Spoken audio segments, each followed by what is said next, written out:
আসসালামু আলাইকুম। মুক্তাস কিচেন থেকে আমি খালেদা মুক্তা আপনাদের সবাইকে জানাচ্ছি প্রীতিময় শুভেচ্ছা। আশা করি সবাই ভালো আছেন, সুস্থ আছেন, নিরাপদে আছেন। আজকে আমি আপনাদের জন্য খুব মজার একটা রেসিপি নিয়ে এসেছি, পটল দিয়ে রুই মাছের ডিম ভুনা। আশা করি ভিডিওটা না টেনে পুরো ভিডিওটা জুড়েই আমার সাথে থাকবেন। চলুন তাহলে পটল দিয়ে রুই মাছের ডিম ভুনা করতে কী লাগছে উপকরণগুলো দেখে নিই এক নজরে। পটল দিয়ে রুই মাছের ডিম ভুনা করতে এখানে আমি মাছের ডিম নিয়েছি। একটা বড় মাছের ডিম যতটুকু আছে 200-250 গ্রামের মতো আছে নিয়েছি। তারপরে এখানে আছে গরম মশলার গুঁড়ো, হলুদের গুঁড়ো, মরিচের গুঁড়ো, ধনিয়ার গুঁড়ো, আছে তেল, আর এদিকে আছে জিরার গুঁড়ো, তারপরে আস্ত জিরা 4-5টা আছে, শুকনো মরিচ, এদিকে কাটা পেঁয়াজ আছে, বড় 2টো কাটা পেঁয়াজ নিয়েছি, রসুন বাটা আছে 1 টেবিল চামচ, আর এখানে পরিমাণ মতো লবণ, আর এটা আছে ধনেপাতা কুচি। এটা আমি ফ্রিজে রেখেছি, ডিপে রেখেছি, এই জন্য এরকম হয়েছে, কারণ ধনিয়া পাতা এনে যদি নর্মালে রাখা হয় তাহলে খুব একটা ভালো থাকে না।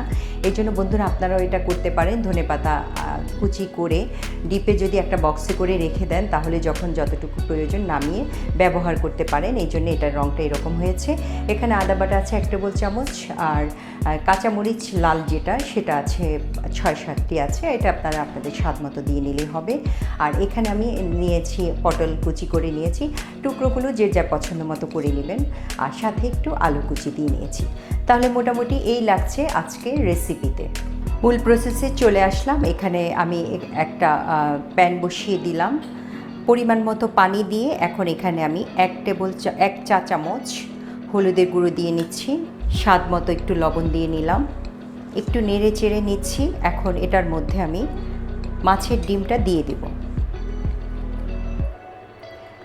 যারা মাছের ডিম খেতে পারেন না তারা আজকের রেসিপিটি ফলো করে বাসায় ট্রাই করে দেখবেন যে কতটা মজার। বলক আসা পর্যন্ত অপেক্ষা করব। আর মাছের ডিমটাকে আমি 3 থেকে 4 মিনিটের মতো আমি সেদ্ধ করব, এর চেয়ে বেশি সেদ্ধ করব না, কারণ এর চেয়ে বেশি সেদ্ধ করলে ডিমটা শক্ত হয়ে যাবে। 3-4 মিনিট আমি রান্না করব। 3-4 মিনিট পরে আমি ফিরে আসলাম 4 মিনিট পরে।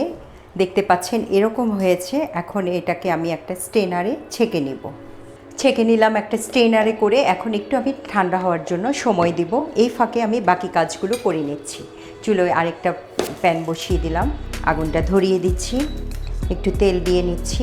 আর পরিমাণের চেয়ে কিন্তু একটু বেশি তেল দিতে হবে, যেহেতু ডিমের মধ্যে আলাদা কোনো তেল নেই, সেই জন্য এখানে আমি 1/4 কাপের মতো তেল দিয়ে নিয়েছি।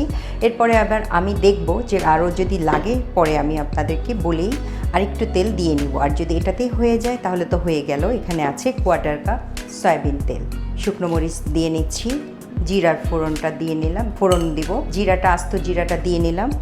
জাস্ট একটু নেড়ে চেড়েই যখন একটু গন্ধটা ছড়াবে তখন পেঁয়াজ কুচিগুলো দিয়ে নেব।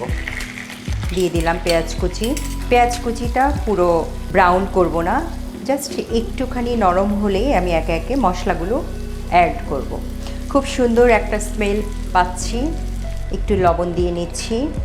একটু আগে লবণ দিয়ে নিলে, এটা একটা টিপস বন্ধুরা, আগে যদি একটু লবণ দিয়ে দেন তাহলে কিন্তু আরও যেই মশলাটা ছিটা আসে সেটা আর হবে না। রসুন বাটা দিয়ে নিলাম, আদা বাটা, তারপর একটু নেড়ে চেড়ে নিচ্ছি। মশলা দেওয়ার পরে যে ছিটা আসে এটা লবণ দেওয়ার পরে কিন্তু তুলনামূলক কম আসে। একটু পানি দিয়ে নিচ্ছি যেন মশলাটা না পুড়ে যায়। তারপরে একে একে স্পাইসগুলো দিচ্ছি। 1 চা চামচ হলুদের গুঁড়ো, 1 চা চামচ মরিচের গুঁড়োটা একটু বেশি দিই তাহলে খেতে ভালো লাগবে, যেহেতু মাছের ডিম। এখানে আমি 1 টেবিল চামচ অর্থাৎ 2 চা চামচ মরিচের গুঁড়ো দিয়ে নিলাম। আবার একটু নেড়ে নিচ্ছি। ধনিয়ার গুঁড়ো দিয়ে নিচ্ছি 1 চা চামচ, গরম মশলা দিয়ে নিচ্ছি 1 চা চামচ। গরম মশলাটা ব্যবহার করব এই কারণে যে তাহলে যেন গরম মশলা মানে মাংসের মশলাগুলো দিলে দেখা যাবে মাছের গন্ধটা অনেকখানি কম লাগে। এদিকে আছে জিরার গুঁড়ো 1 চা চামচ, সবগুলো 1 চা চামচ করে দিয়ে নিচ্ছি। শুধু মরিচের গুঁড়োটা 2 চা চামচ দিলাম। আর একটু পানি দিয়ে নিচ্ছি। চুলার আগুনটা এই পর্যায়ে লো ফ্লেমে রাখবো, মশলাটা যেন ভালোভাবে কষে যায়, গন্ধটা যেন দূর হয়ে যায়। একটু 4-5 মিনিট রান্না করব ঢাকনাটা দিয়ে। এই ফাঁকে যেটা করব, আমি একটা চামচ দিয়ে ডিমটাকে একটু ভেঙে নিচ্ছি, ছোট ছোট টুকরো করে নিচ্ছি। এই যে এরকমভাবে টুকরো করে নিয়েছি। 5 মিনিটের মতো ভুনে নিলাম।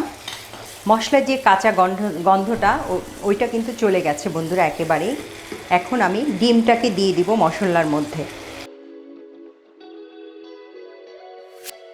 যারা মাছের ডিম খেতে চান না তারা এভাবে একটু তৈরি করে দেখবেন, কতটা স্বাদ, কতটা মজা লাগবে। 2-3 মিনিট এভাবে একটু কষিয়ে নেব। আর একটু তেল লাগবে মনে হচ্ছে, আমি এখানে আরও 2 টেবিল চামচ তেল দিয়ে নিলাম। একটু লবণ দিয়ে নিচ্ছি।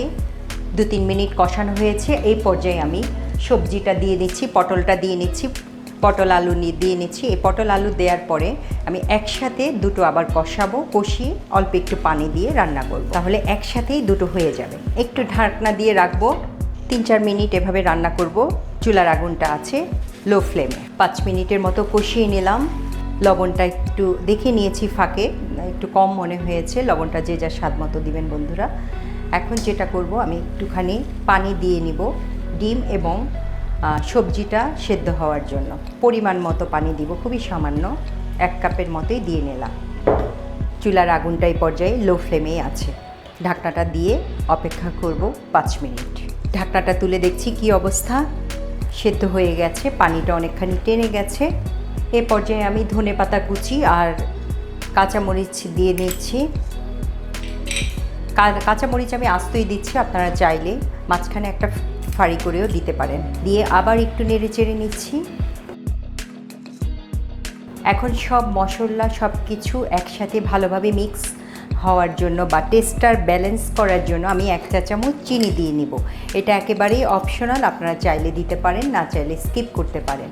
চিনিটা দিয়ে এখন ভালোভাবে নেড়ে চেড়ে আরও মিনিট 5 দমে রাখবো। ফিরে আসছি 5 মিনিট পর। হয়ে গেছে, একেবারে ভুনা ভুনা হয়ে গেছে, তেলের উপর উঠে গেছে। এই পর্যায়ে দেখতে পাচ্ছেন লুকটা এরকম, এটা ফাইনাল লুক। আমি একটু খেয়ে দেখেছি, খেতেও কিন্তু দারুণ হয়েছে বন্ধুরা। যারা মাছের ডিম খেতে পারেন না, আজকে আমি তাদেরকে অনুরোধ করব তারা আজকে আমার রেসিপিটা ফলো করে বাসায় অবশ্যই ট্রাই করে দেখবেন। আশা করি নিরাশ হবেন না। তো চলে যাচ্ছি পরিবেশনে। বন্ধুরা, তৈরি করে ফেললাম মজাদার ও ইয়াম্মি পটল দিয়ে রুই মাছের ডিম ভুনা। দেখলেন তো কত সহজে তৈরি করে ফেললাম আজকের রেসিপিটি। আজকের রেসিপিটি যদি আপনাদের ভালো লেগে থাকে অবশ্যই একটা লাইক, কমেন্ট আর শেয়ার করে পাশে থাকার অনুরোধ থাকলো। তো আজকে এই পর্যন্তই। সবাই খুব খুব ভালো থাকবেন, আমার জন্য দোয়া করবেন, আমার পরিবারের জন্য দোয়া করবেন। এতক্ষণ আমার সাথে থাকার জন্য সবাইকে অসংখ্য ধন্যবাদ।